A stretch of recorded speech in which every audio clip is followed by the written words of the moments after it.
C'est même pas un rêve d'enfant, parce que je pense que même enfant, on n'y pense pas, parce que c'est pas possible. Donc c'est ça qui est fou, c'est de faire un truc où on se dit c'est inimaginable.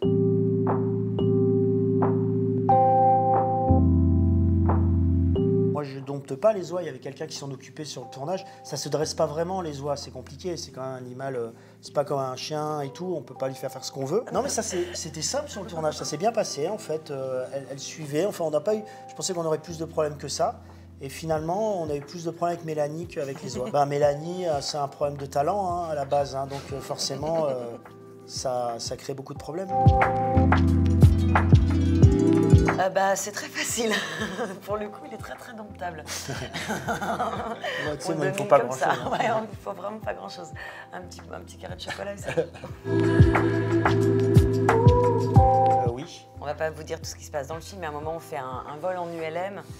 Et c'est vrai que c'était assez bouleversant de voler vraiment. Bon, c'est une machine à gazon quand même, une tondeuse à gazon, parce que c'est quand même un moteur c'est très flippant, l'ULM. Dès le décollage passé, quand on se retrouve avec les oies comme ça autour de nous qui volent, et pour les caresser en plein vol, c'est super émouvant. Ouais. C'est même pas un rêve d'enfant, parce que je pense que même enfant, on n'y pense pas, parce que c'est pas possible.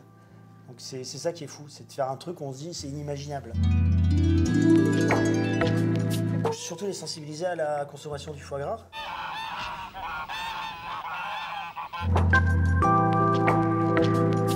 Je pense qu'il y a une scène qui est assez drôle, c'est la scène où on se retrouve à table tout habillé en robe de bure. Parce qu'en fait, l'oie a peur de l'homme, donc elle a besoin de casse.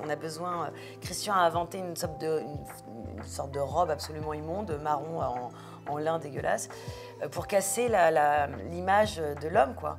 Et donc on est très très beaux, tous les 5 autour de cette table, tous les 4. Tous les 4, ouais.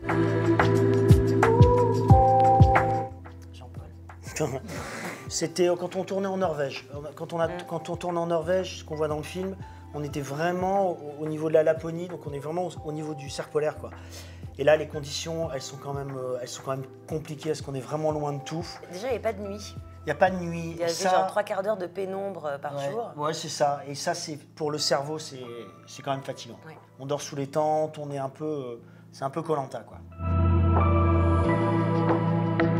Est-ce que vous faisiez la teuf? En fait, c'était assez physique, et puis le fait de tourner avec des animaux et des enfants, non mais surtout des animaux, ça demande vachement de concentration, parce qu'on est quand même souvent en improvisation, parce que même si on a un texte précis, tout d'un coup, l'oie va pas se déplacer au moment où on s'attendait, donc ça demande une vraie concentration et faut s'adapter très vite, quoi. Donc le soir, on n'était pas trop, en fait. Non, et puis surtout, on devait souvent se lever très tôt, parce que pour avoir des belles lumières, Nicolas... Et le chef-op voulait absolument, par exemple, des levées de soleil, des choses comme ça. Donc, il y a des plans qu'on a tournés vraiment à l'aube. Et comme on suivait un peu les oies, on avait les oies le matin qui s'étaient baignées, donc ils t'appelaient vite, il faut tourner. Le soleil se lève, il y a les oies. Donc, on est un peu tributaire de ça. Je sais pas faire ça, vas-y. Oie, aventure. Et... Sexe.